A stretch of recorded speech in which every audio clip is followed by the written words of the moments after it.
Good evening, fam. Hey, it's your brother G Hightower coming in on this wonderful Thursday night, thankful Thursday night. And wow, the month is moving right along. Today is the 24th day of October 2024. And tonight, family, I wanted to ask you a question. For all of us who are single, especially, but even for those of us who are married or engaged, the question for tonight, can you stand the pain? Shout out to the great New Edition. Uh, I kind of took a spin off of their song, famous song, Can You Stand the Rain? But as I was sitting tonight and just kind of going through some study and spending quiet time and having some wonderful time of meditation, I thought about for all of us, we're getting ready to enter into the holiday season. And as we think about the holiday season, it is statistically true, and we've seen this over the last 20 to 25 years, that the holiday season, if we just start from October 31st through December 31st, is the highest time of year for suicides. Now, interestingly, we have the famous song played during the Christmas season. It's the most wonderful time of the year. I believe that to be true, and I know many of you do as well. But also, many of us have lost our loved ones. Our parents have passed away. If you're on the other side of 40, as I am, on the other side of 50, and on the other side of 60, you've lost parents, right? You've lost loved ones close to you, friends, and other loved ones who have been close to you. And so now this time of year doesn't feel as wonderful. If you've been married and divorced, as I have, uh, you're now spending time alone, or at the very least you're no longer with your spouse who you thought when you married him, when you married her, that you would spend the rest of your life with them. Now you find yourself in a season of loneliness. And I want to really begin to have this conversation tonight so that we can really be intentional and address our pain.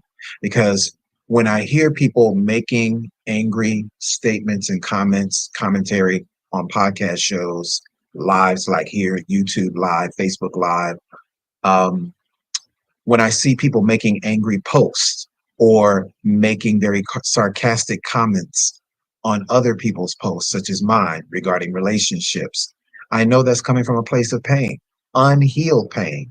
And I want to really encourage you tonight, family. The reality is it's going to be extremely difficult for you to get into a healthy love relationship if your soul is not healthy, if you're still in pain from that past relationship, if you're still disenchanted with the idea if love is still real. Of course, things have vastly changed over the last 20 years. Absolutely, things have changed. Things never remain the same. Things are always changing. Unfortunately, as relates to the dating world, things have gotten a lot worse.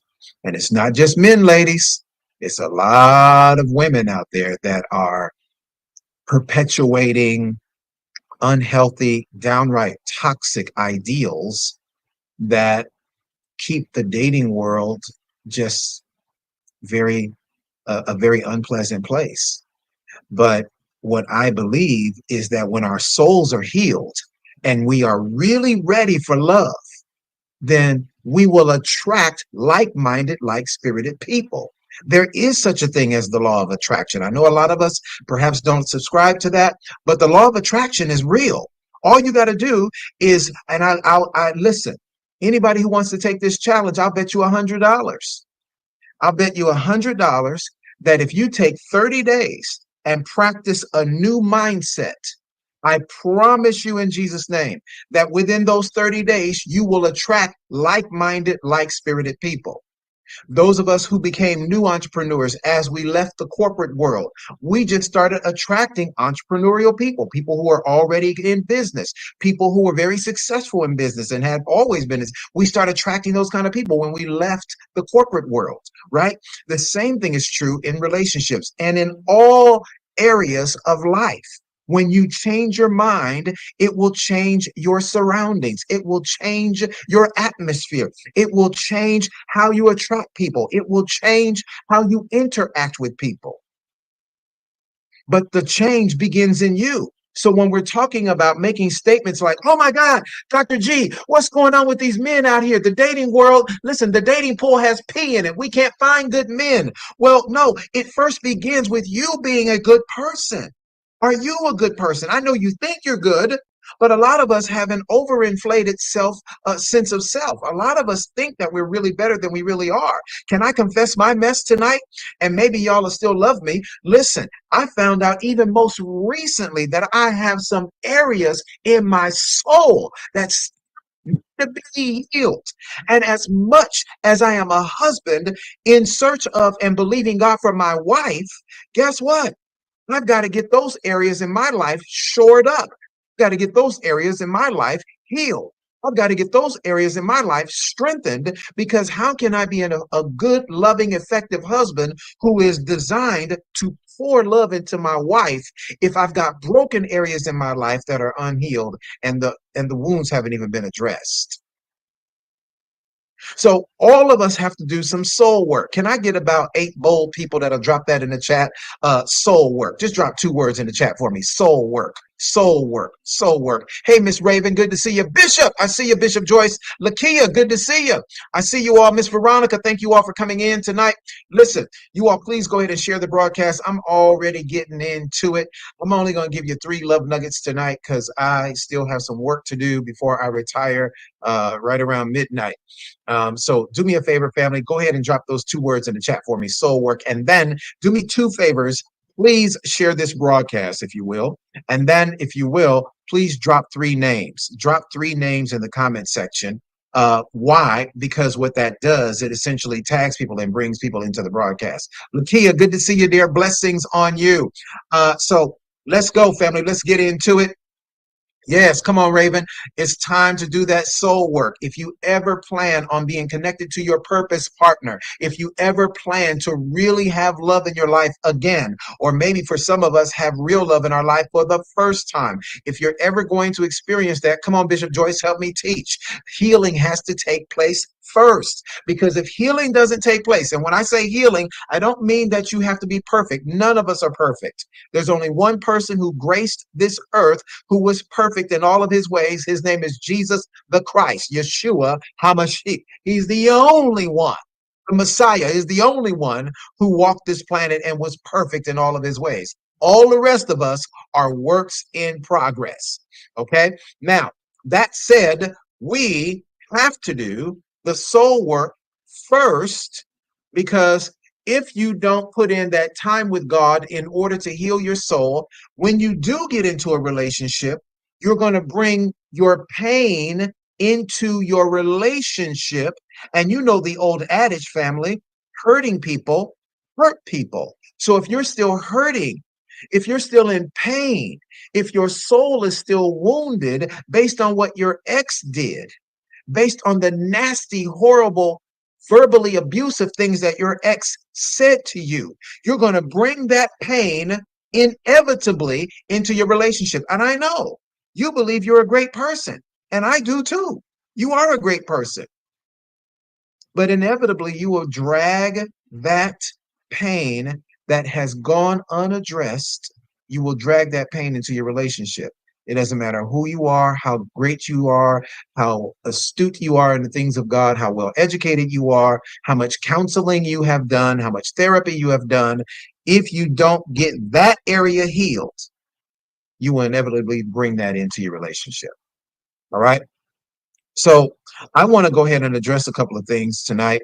Um, my numbers look really, really, really low, but I'm going to trust that people are going to come on in to the broadcast. So let's get into it, y'all. And I trust that you all will share and help us get some folks in here, because people need this information tonight. All right. So love nugget number 1. We're asking the question tonight: can you stand the pain?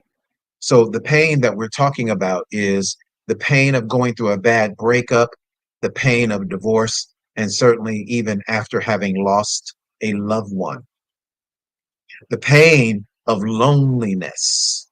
A lot of us don't want to admit that we suffer very greatly due to loneliness.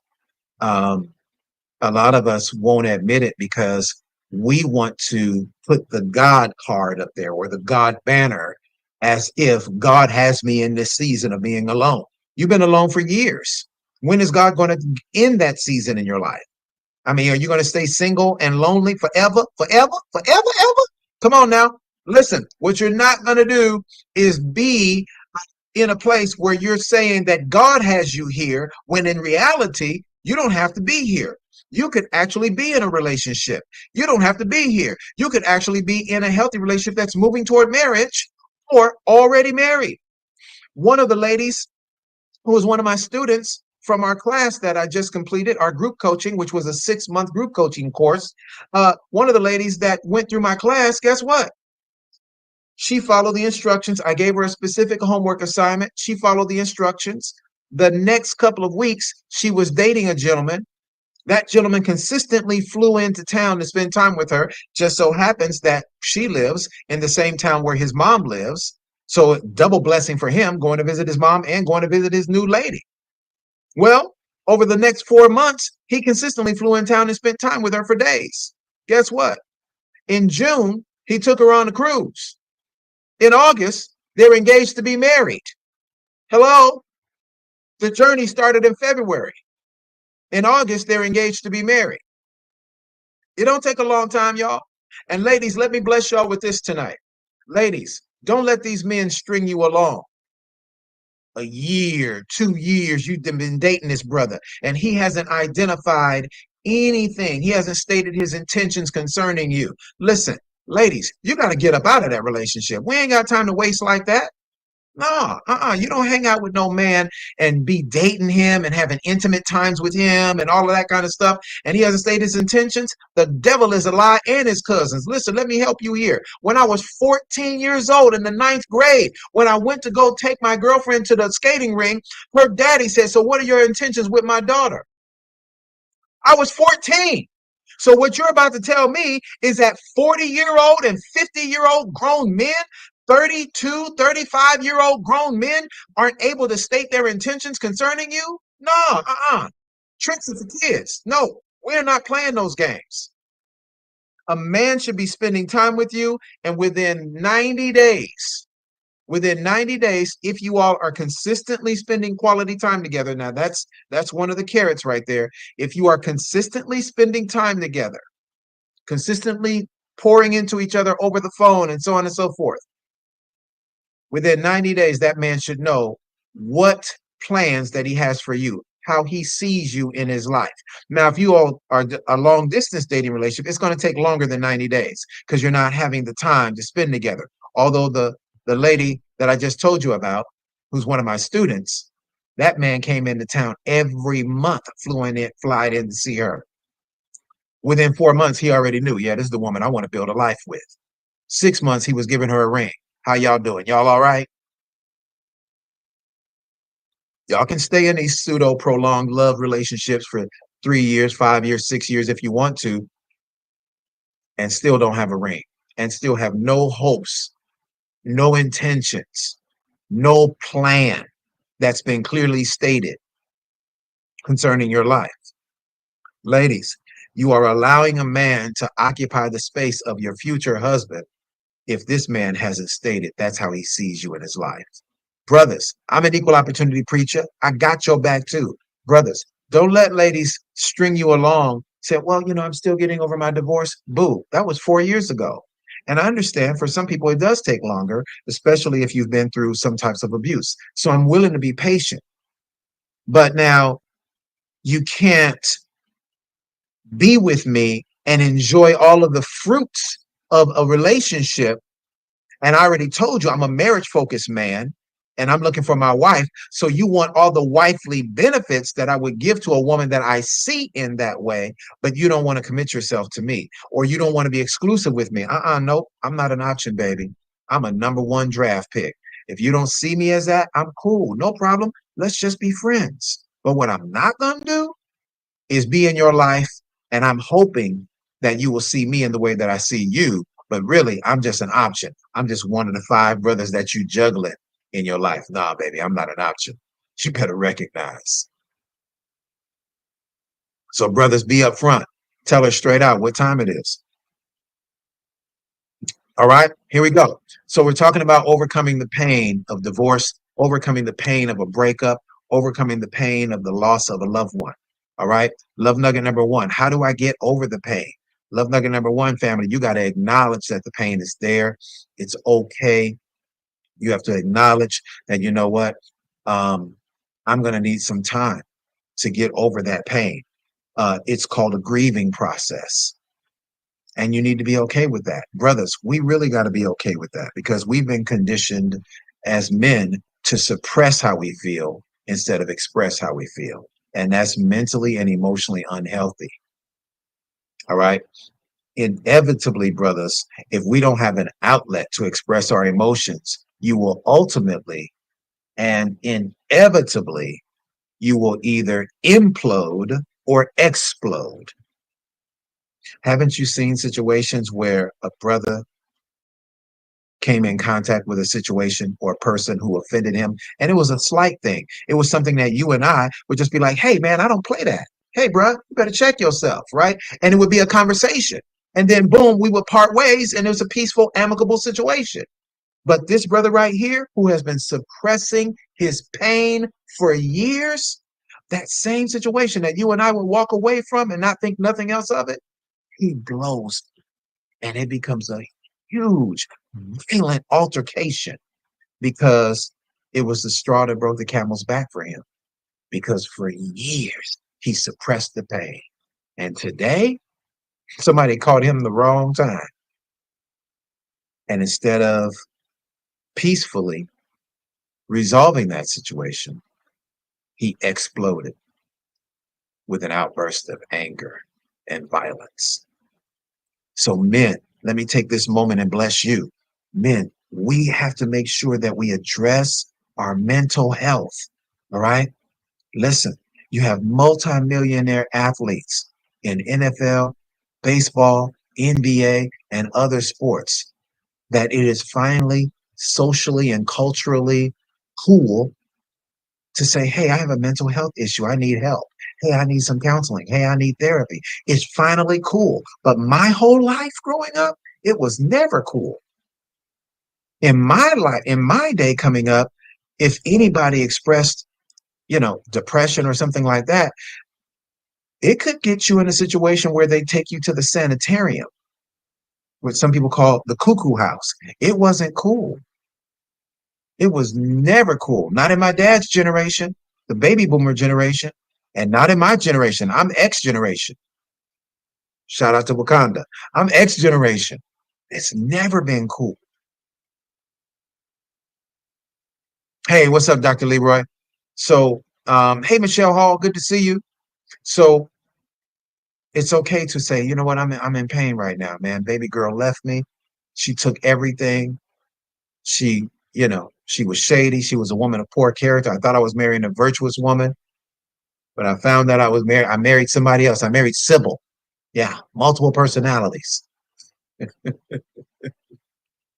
Listen, and ladies, listen, if you're still hurting because of what that man did to you, how he mistreated you, how he verbally, financially, maybe even physically abused you, my heart goes out to you for that. First of all, first and foremost, my heart goes out to you. And I want to celebrate all of my sisters who have been through domestic violence and are now thriving and not just surviving, but thriving in life, having come through that season of your life. My heart goes out to you. My prayers go up for you. Ladies, you have to take the time and acknowledge that that was a painful situation. Don't just jump right into a new relationship, ladies. Take time for that soul care. All of us on a human level. I don't care how strong you are or how strong you think you are. All of us have to take the time to do that soul work. Don't just get into a new relationship because you're going to hurt that person. You're not ready to love yet. This thing is still fresh. Your wound is still healing in your soul. And indicative of the fact that you're really not ready yet, anything said or done in this current relationship, anything that's negative, to trigger you based on something from your previous relationship. And you will blame your new partner based on an offense from your ex-partner. That'll let you know what? I'm really not ready yet. And even once you are fully healed, you taking 6 months to a year to really do that soul work and get healed. There's still going to be times when you have triggers, but you'll notice when your soul is not healed, you'll notice that everything can set you off at the drop of a hat. So acknowledge the pain, take the time to grieve, and take the time to heal. All right. That's love nugget number one, to overcome the pain. Number two, can you stand the pain? What do I have to do in order to get over this pain? All right. So I kind of touched on it. I alluded to the fact that counseling and therapy is a necessary thing. A lot of us who have been in a church for a portion of or our whole lives, a lot of us just think all you need to do is fast and pray and get on the altar and the Lord will take care of it. Jesus, work it out. You let him, Jesus will work it out. Jesus will work it out. Yeah, Jesus does work things out for us. Yes, he does. Absolutely. 1000%. Many of us need both Jesus and therapy. Okay. Jesus does not solve all problems. Yes, he does. No, he doesn't. Break your leg and see if Jesus resets it for you. You're gonna have to go to the hospital and put that in the cast, ma'am, sir. Okay. Jesus does not solve all the problems. You got to go do some stuff, practical things. Okay. All right. So counseling and therapy is a good thing. So go and seek professional support, right? Not just your pastor. Most pastors are not equipped enough to get you through this season. Most pastors, if they are not certified, if they're not licensed, then they're not qualified. They can be highly anointed and have great deal of wisdom, but if they're not certified, if they're not trained, if they're not licensed, they are not the person to help you through this season. Okay. So go and get help from somebody who specializes in the area of divorce recovery, specializes in mental health, emotional health, and well being. All right. Go get a specialist. All right. Here we go. The next thing I want to give you, family, and this one is a huge one. You must practice self love. You must practice self love. What is that, Coach G? I have never heard of that before. Self love is doing some things that are good for you that don't involve other people. Those of us who are servant leaders, those of us who are empaths, those of us who are accustomed to always being a leader that helps others, Dr. Leroy, we're always going to pour into everyone else. And we literally will put ourselves on the back burner. You cannot afford to do that, sir. Ma'am, you cannot afford to do that if you're going to get yourself healed. You're going to continue to be in pain if you're always helping everybody else. This is the time for you. Listen, physician, heal thyself. Teacher, heal thyself. Business leader, ministry leader, entrepreneur, artist, author, whomever you are, whatever you do, take the time for self-love. You've got to do that. You need to go get a massage.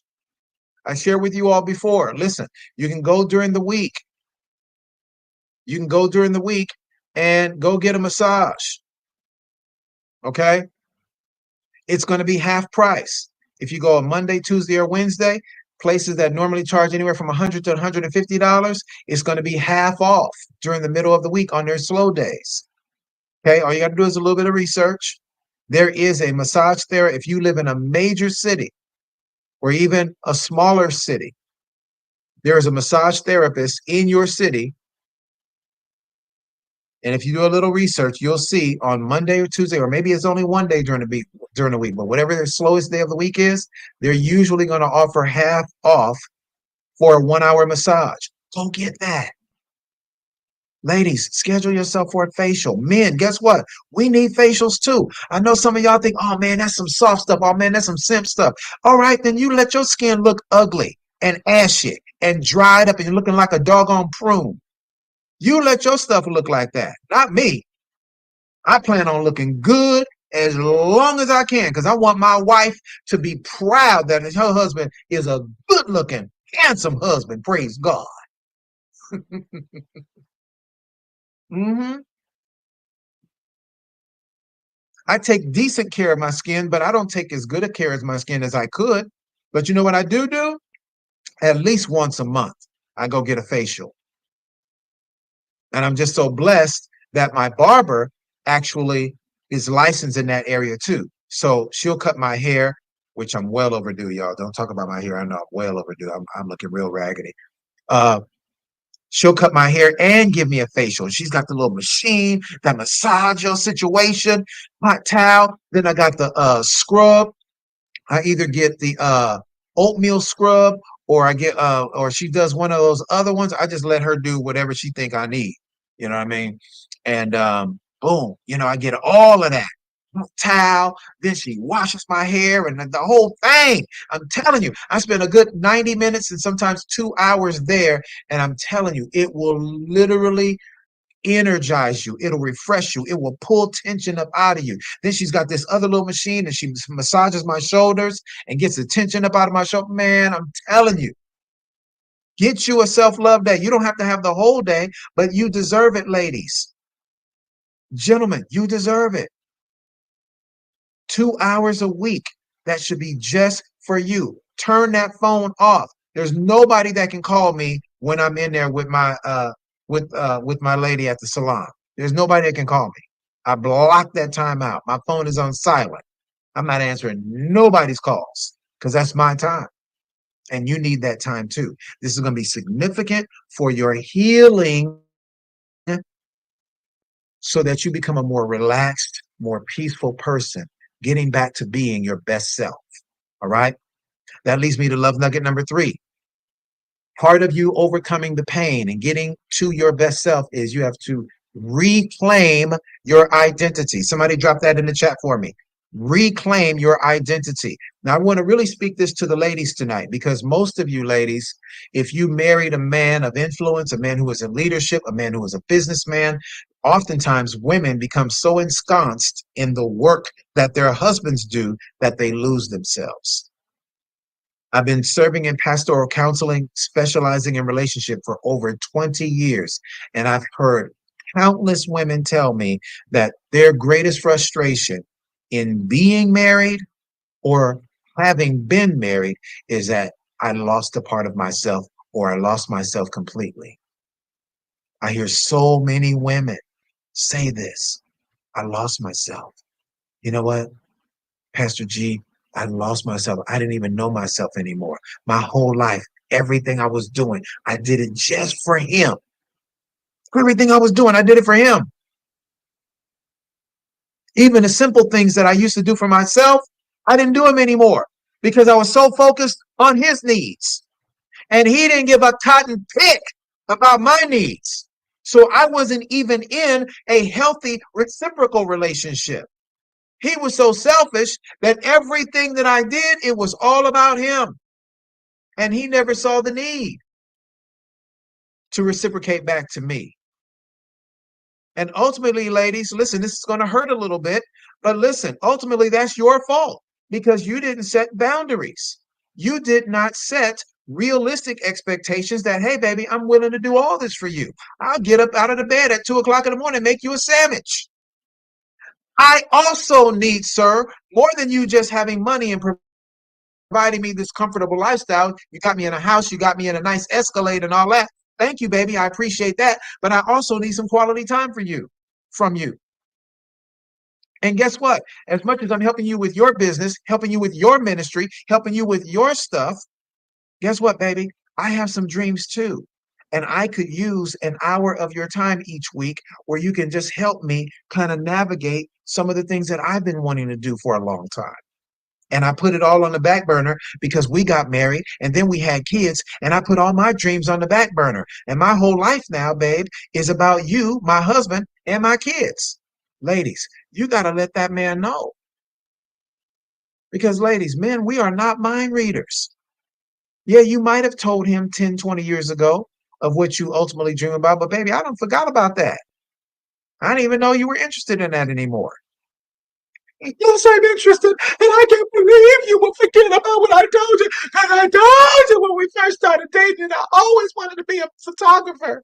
But baby, you ain't said nothing about photography in years. Babe, I'll buy you all new cameras, whatever you want. I mean, let's go shopping. I mean, hamburger. But I don't know anything if you don't share anything. A man who loves you, ladies, he wants to get it right. He ain't trying to just be wrong. Ladies, it's on you. You have to communicate that. Well, shouldn't he just know? Nope. The Lord knows. Your man has to be told. Your man has to be informed. All right. So I hope that helps. Reclaim your identity. Go back to your journal. What did God tell you in your prayer closet 10 years ago? You wrote the vision, you made it plain, but you didn't follow through and you didn't execute. This is going to help you reclaim your identity. Pull your husband in, pull your kids in, give them an assignment. These kids are smart as a whip. They smarter than us. Give them assignment. Get them on that computer and tell them to go research some stuff for you. Write out some bullet points and tell them I need this, this, this, this. Get them on AI Chat GP and have them do some research for you and create a bullet point list of things that you need to follow through with. Bam. Employ them kids because they're going to reap the fruit of the money you start making. Huh?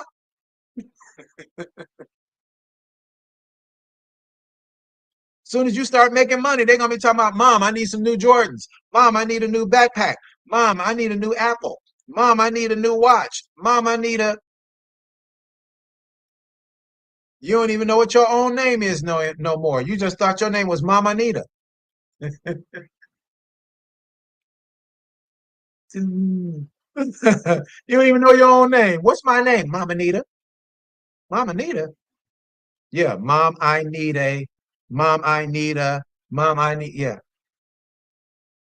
My God, hamburger. Amy said, I just bought my son $200 shoes today. Amy, how old is your son? Listen, when I was in 11th grade, my daddy was like, yeah, all them fancy shoes you want and all that stuff, bro, you're going to need to get a job. Oh, yeah. And by the way, since you did not get good grades on your last report card uh, for your 12th grade year, sir, the prom, the football team, the track team, all that stuff you want to do, since you did not honor your commitment and bring home good grades on your final report card, yeah, bruh, you're going to need to get a job your senior year in high school. And you're going to have to pay for all your own stuff. You have to pay for the prom. You have to pay for the football. You have to pay for the track. You have to pay for all that, bruh. My daddy didn't buy me nothing. And I had a great Christmas. Shout out to my dad. God rest his soul. I had a great Christmas. But outside of that, it's like, yeah, bro, all that $500 for your football equipment. Yeah, you have to make that money, player. Your prom? Oh, you need a tuxedo? Oh, okay. So you're gonna have to buy her pictures. Oh, okay. So okay. So pictures. Okay. The corsage. Okay. The tuxedo. Oh, okay. Yeah. And the after prom. Oh, so she wants to go in a Rolls Royce. How much is it gonna be? Oh, okay. You're gonna need $500 for the rental of a Rolls Royce. Oh, okay. Yeah, yeah. I'm sure you can make that money. You got 3 months to go make that money, player. Go handle that. Handle it. Handle it. Handle it.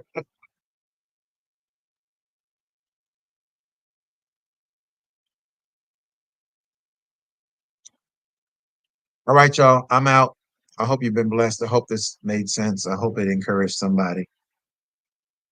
I want to see y'all in love, man. I want to see y'all in relationships. I want to see you going through the healing process so that you move into healthy love relationship opportunities. No more broken relationships, no more divorces. We're done with that, y'all. Let's go. It's time for healthy love relationships. All right. Blessings to you, fam. This is your brother G Hightower, the Entanglement Coach. I love you to life. Have a wonderful night, and by God's grace,